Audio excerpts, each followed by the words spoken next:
and thank you for joining me on the show today. This is the Now Talks, a collection of inspiring personal stories and leadership lessons from some of the world's most iconic leaders. It is the weekly podcast for women in leadership, brought to you by Nations of Women. My name is Dr. Tina Allton, and I'm your host for today and the coming weeks.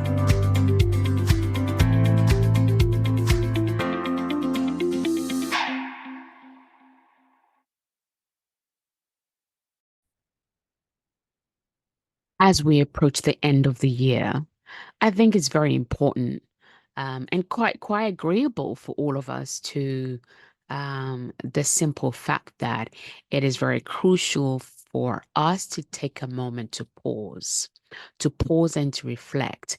We're in the time where it is okay and appropriate to appreciate the journey that you have been on, acknowledging the challenges that we've faced and celebrating all that there is. Reflection and resetting is not just about like looking back and thinking, oh, XYZ, but it's very much also, if anything, about laying a foundation for gratitude, for positivity, and laying the foundation for what will influence how we approach the new year that is ahead of us. It is an opportunity to recalibrate our mindset, realign our priorities, and renew our commitment to personal and professional growth. And also, not just your personal and professional growth, but what about your commitment to your family? What about your commitment to, the greater community, the bigger community, and to the world at large? I really honestly believe that we cannot go through this month into the year ahead of us without really seriously taking time to reflect and to reset. So, welcome again to another episode of the Now Woman Talks, which is the podcast for every woman in leadership. And this week, I want to talk to us about reflecting and resetting and how we can really close the year with gratitude and positivity, gratitude and a new mindset that allows us to lay the right foundation. So, when we talk about attitude or thinking about attitude in the month of December, as we're looking to close the year out and starting the new year, is there power in really looking at our attitude, our mindset through the year? I think there is. And so I want to draw your attention to the power of having a positive attitude. That would have been how you overcame the challenges that you had this year. And so, how then do you set the tone for the coming year that is ahead of us? Now, pause and reflect, right? Here is a great action that you can take, or a challenge if you want to think of it this way. And one is, I want you to take the time to write down 3 challenges that you overcame this year and what were the positive outcomes that emerged. What were some challenges that you overcame this year and the positive outcomes that emerged? Now, obviously, you might think, well, it's easy for you, Tina, to, ask us to do things. What about yourself? So, for me, one of my biggest challenges this year was actually during our leadership summit in Cairo, in Egypt, where 2 of my team members could not make it. Right, just before 2 days before the summit started, they couldn't make it because of visa challenges. So I found myself all by myself. Now, how do you go about serving 50 incredible global women leaders when your team are not there? So the first thing that helped me to overcome that challenge was my mindset. I reset my mindset in the sense of, you know what, Tina, you can do this. You've got a team, whether they're here or not. You have everything it takes to make this, event a great success. And so what do I do is going back to the table, speaking to the team that were back home in different parts of the country and really being able to get like a summary of what had happened and trusting trusting in the fact and in the sense that for me, obviously, you all would know my faith is a big, big, big part of everything I am, and all that I am is down to my faith. So for me, the first thing is trusting in the God I serve, that He was able to help me with or without my team. And so I sort of, not sort of, but I had to relinquish, I had to let go of the need to be in control, to be in charge, and actually allow God to help me. So for me, that was the first step, was letting go of the need to be in control and trusting the fact that, God was able to help me. And when I did that, I was able to have clarity of mind, clarity of everything, and be able to focus on, doing what needed to be done. Now, that was a very big challenge in terms of, the time scale, the physical aspect of it, and then the mental, pieces of it, in terms of keeping a really sharp mind, attitude, mindset, everything being that I can. Now, what was the outcome that emerged out of that? I, even though felt stretched as a leader, I felt really, really empowered in knowing that I have everything it takes inside of me already to do everything I'm called to do, and that I don't have to be in control of everything. I don't have to be in control. I don't have to be in charge. That I can actually let go and let God. I can let go and let my team carry, carry me wherever they could. And, also recognizing that um everything, rises and falls on leadership. And so with my leadership, being able to immediately go to the hotel team that we had, and I've already done a podcast on that, so go and have a listen to it on why it's important as a business to have a brand promise. So the Radisson brand promise is yes, we can. And so being able to get with them and give them, understanding of what we wanted to achieve, everything else, and just relinquishing the need to be in charge and letting them do what they did best. For me, that was one of the greatest outcomes that emerged for me, was I actually don't have to be in charge of everything or even anything for that matter, and that I can at any point in time, when I set my mind to the fact that I already am, created and designed to have a mind that can, because that's what I believe. I believe I have the mind of, the God that created me, and therefore I am capable of anything that He, that I'm called to do. Then it's like you you just take the pressure off of you, right? So for me, that was my own personal challenge. One of the challenges that I faced this year, and what emerged was that I now feel super empowered to be able to go and do the next thing, the next big thing, knowing that I have everything it takes to be able to do that, right? And another practical application is practice daily gratitude. That helps you to maintain a really positive outlook on life. Because no matter what, life is hard. There's decisions, there's choices, there's things that you never would see coming, like just life happens, right? However, we can either be squashed down, buried down with all the thing, all the challenges that comes with just doing life, or we can actually recognize that, what, life happens. However, we can choose the attitude with which we face life every single day. And mine, I've purposed that every day I take at least, 10 minutes, just savoring all the good little pieces that has happened in that day. So practice daily gratitude. That helps you to maintain a positive outlook.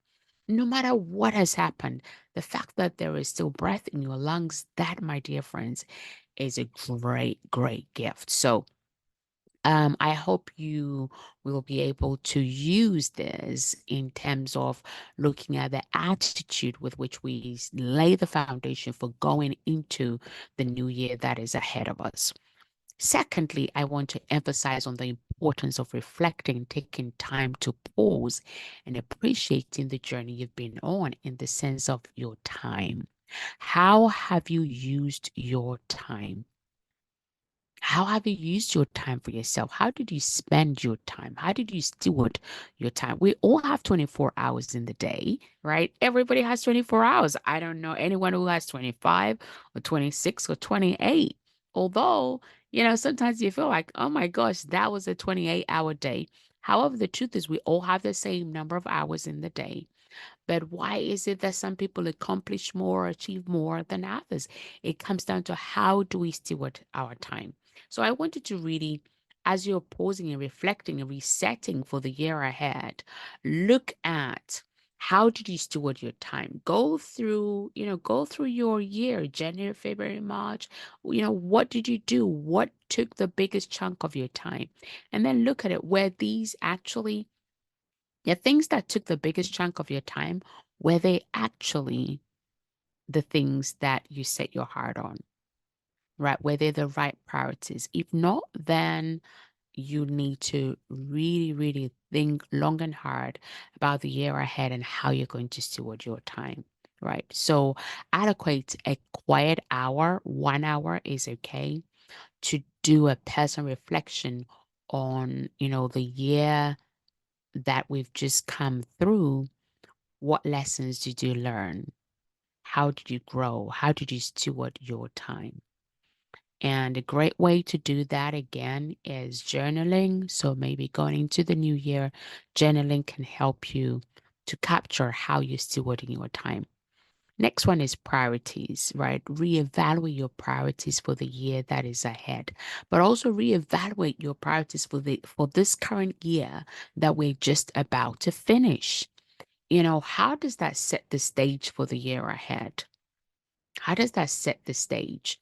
And in case you're wondering how do you do that, is just very simple. List your top 5 priorities for the coming year and also look back on, the year we're just finishing. What was your top priorities and did you actually focus on those priorities or did something else become your priority? Did other things that were never meant to be your priority in the first place now become your priorities?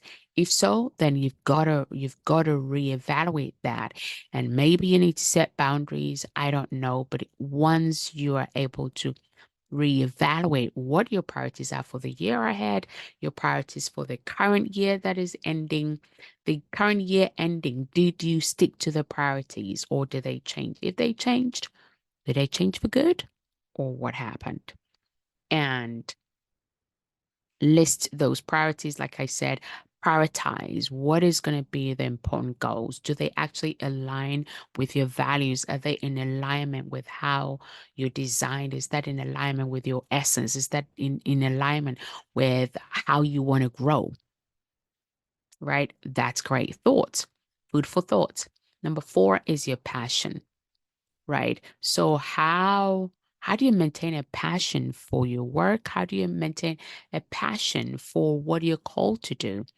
How are you going to maintain your passion for the year that is ahead of us as well? Right. So again, you want to identify maybe an activity or project that really just sparks your joy, gets you on fire, it gets your juices going, and set a plan to it. Plan to pursue that in the year ahead and plan to invest in that. And when I say invest, I mean whether it's learning something, investing in yourself, or maybe paying it forward, however that is, it's so important that you're always able to maintain a passion for, the passion for what you're about, what you're called to do, your design, your essence, and what you're all about. So set aside regular time for your passion. When you do that, it actually prevents burnout. So think about, think about, think about perhaps, in this year that we're finishing, did you come to the point of nearly burning out? What was the cause of that? What was the root cause of your burnout if you actually did burnout?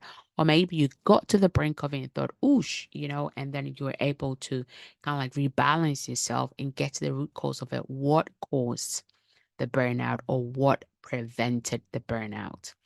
And make a note of that, so that as we're going into the new year, your an awareness of it means that you would prevent ultimate burnout. Finally, I want to talk to us about potential. Think about what untapped potential is already in you, right? And how can you tap into that? How can you explore that as you look at opportunities for the year ahead? And when we think of opportunities, we're possibly thinking, oh yeah, I've got to go get this, get. But the thing is, you're always your number one biggest source of opportunity. And it starts with your potential. What is the potential that is untapped in you? And how can you utilize that as an opportunity for what you're about for the year ahead? So write down one skill, maybe one hobby, or what is it that hey, I've got potential for that, and you can learn in the new year. For me, this year, I've always loved playing the drums. So this year, my dear husband, decided to buy me what do you call it, an electronic drum set. So in the new year that we're coming, my goal is to really tap into that potential of mine, in playing the drums. So that's what I'm going to be doing, is relearning how to play the drums, because I would love, love, love to get back to being able to play the drums. So hopefully you can keep me accountable, right? And a great tip on that is embrace a mindset of continuous learning and growing, because you can never get to the point where you can say, hey, you know what? I have arrived. I don't need to learn again. I've got everything. I think none of us can say that, until the day we actually die. We always have to be learning, wanting, and keeping a desire to learn so we can keep getting better, evolving, um, and being able to fulfill, our purpose, our destiny.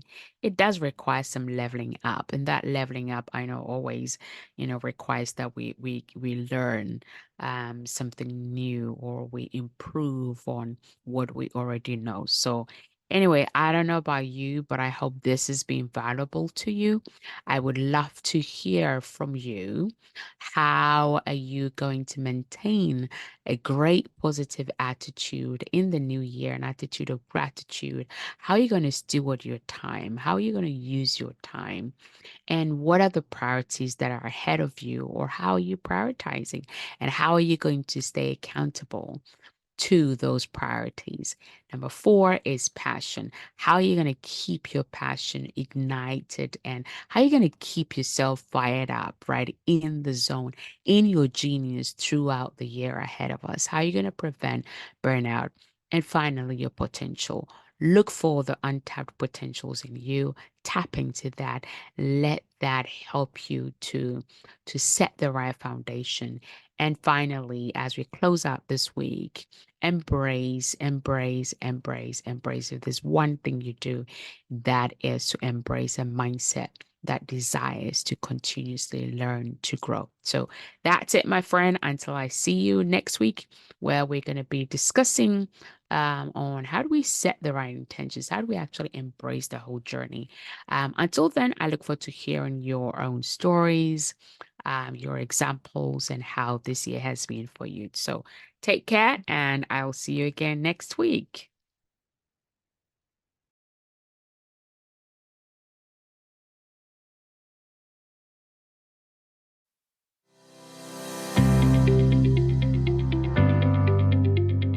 And that's all for this week. You've been listening to Dr. Tina Allton with the Now Talks, the weekly podcast for women in leadership, brought to you by Nations of Women. All that remains is for me to say, have a fantastic week, stay safe, and reach out if you need any help now at nationsofwomen.com. Until next time, enjoy the pursuit of your potential, and remember, now is your time.